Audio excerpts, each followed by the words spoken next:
aujourd'hui le 17 juillet. Il est environ 11 heures.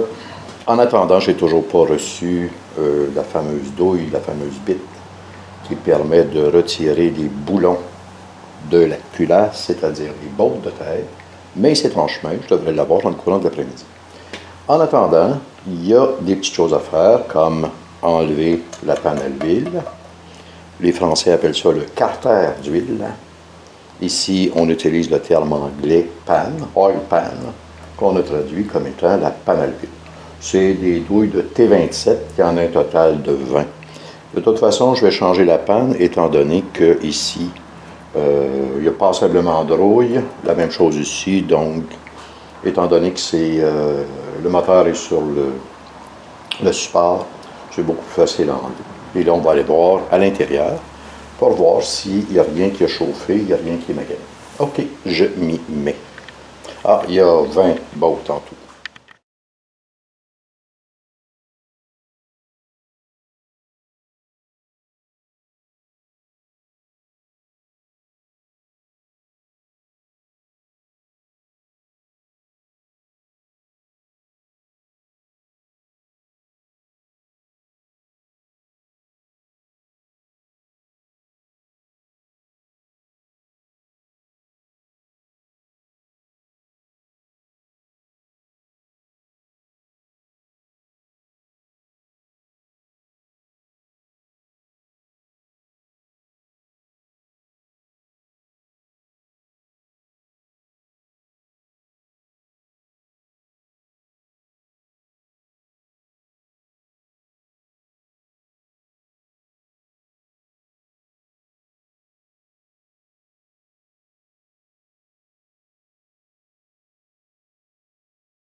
Bon, une fois la panne enlevée, là, on constate qu'il y a des petits débris.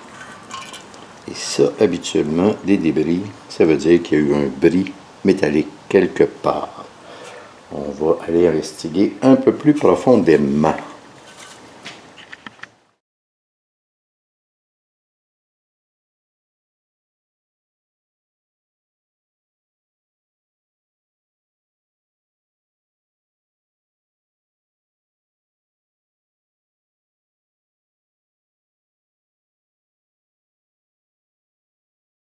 Bon, ce qu'on a ici, une fois la panne enlevée, une fois l'espèce de machin en plastique qui sert à brasser l'huile, une fois tout ça enlevé, et à ce moment-là, on a ici la fameuse pompe à l'huile. Donc, comme il n'y avait pas de pression d'huile dans le moteur, probablement que c'est ceci qui a un problème. Ça tombe bien parce que je n'ai commandé une. Donc, ce que je vais faire, c'est que je vais l'enlever. Ensuite, je vais l'ouvrir pour voir si la pompe est bonne ou pas. De toute façon, qu'elle le soit ou pas, ça ne change absolument rien. Je vais la changer. C'est trop inquiétant de laisser une pompe à l'huile comme ça dans un moteur qu'on remonte. OK, je m'y mets.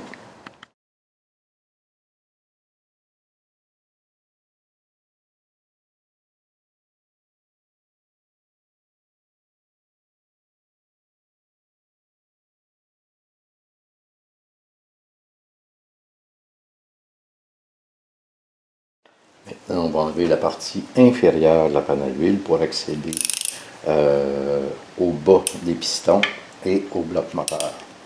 Il y a 12 bottes à l'intérieur, 2 à l'extérieur. Ce sont des Torx à 12 pans du M10. On s'y met.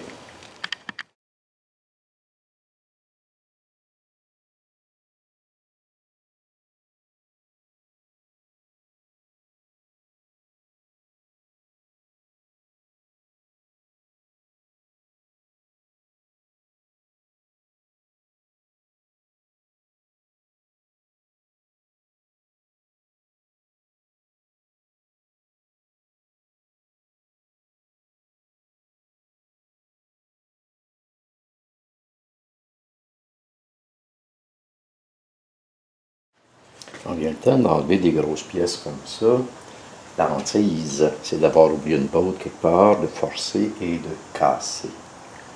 Bon, là, je vais m'assurer que j'ai rien oublié, puis je vais y aller lentement pour soulever tout ça. Et oui, il reste du cil arrière. Il reste deux bottes ici qui sont solidaires avec cette grosse pièce-là. Ça ressemble à du T30 ou T27.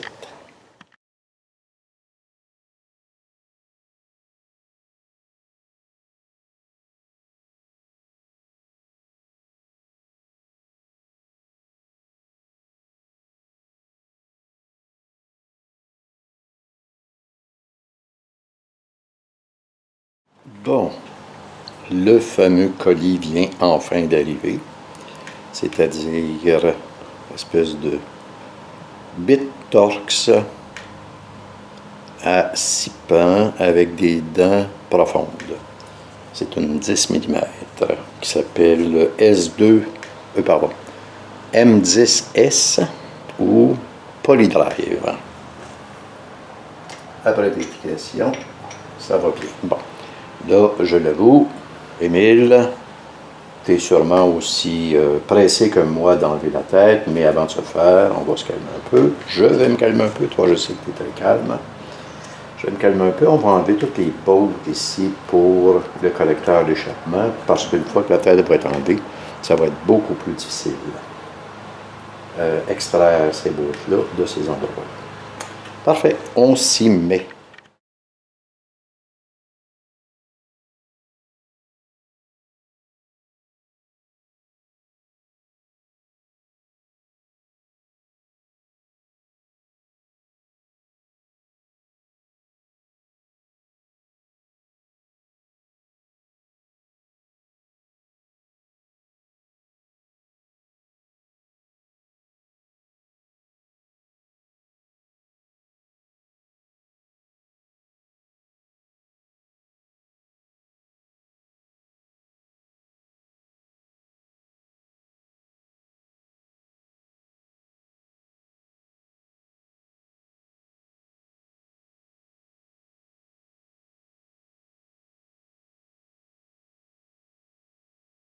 Eh bien, Ville, 3/4 d'heure plus tard, c'est un succès assez limité.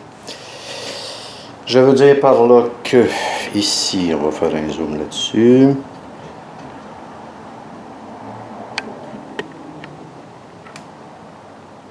Donc, cette botte-ci refuse de sortir. Ça, c'est un. Deux. Celle-ci aussi. Oups, pas. Donc, celle-ci aussi. Toutes les autres sont sorties. Et le cauchemar, ici, où est mon doigt, ben, la botte a décidé de faiblir, mais à l'intérieur de la tête.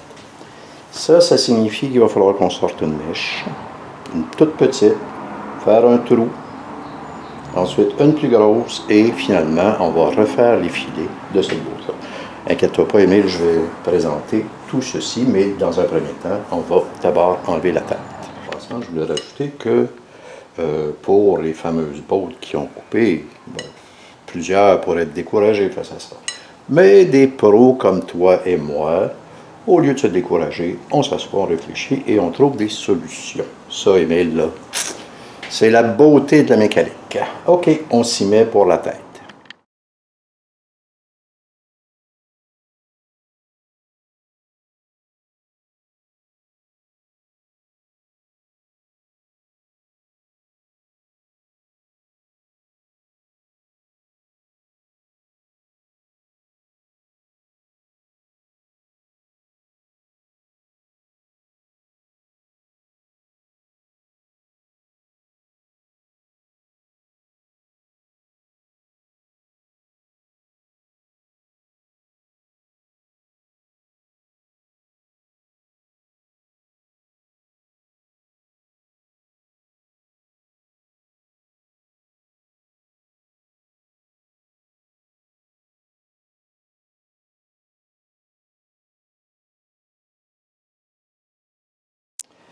Eh bien, Émile, voici l'intérieur d'un moteur.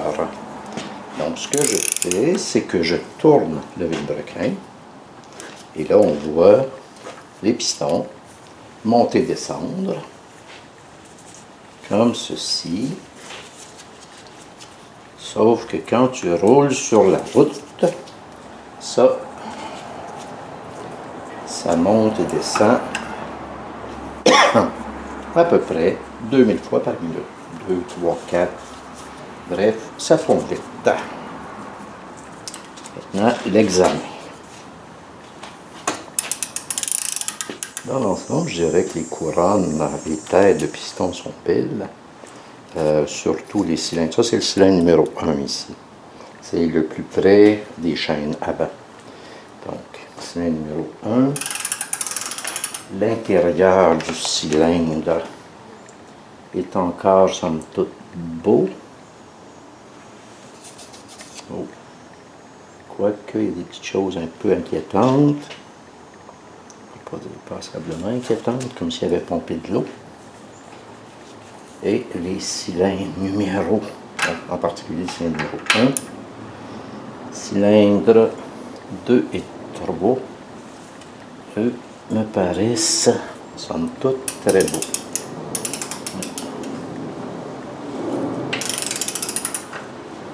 Donc ici, et ici. Bon, on va enlever les pistons. Puis on va aller voir ce qui se passe à l'intérieur. Bon, parfait. Là-dessus, je me prends une petite pause, 2 heures.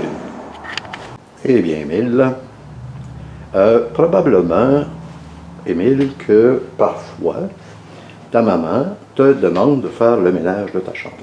C'est pas ce qu'il y a de plus plaisant, je te l'accorde. Et malgré ce qu'on peut en penser, ben, ce que tu peux en penser, moi aussi, j'ai eu une maman.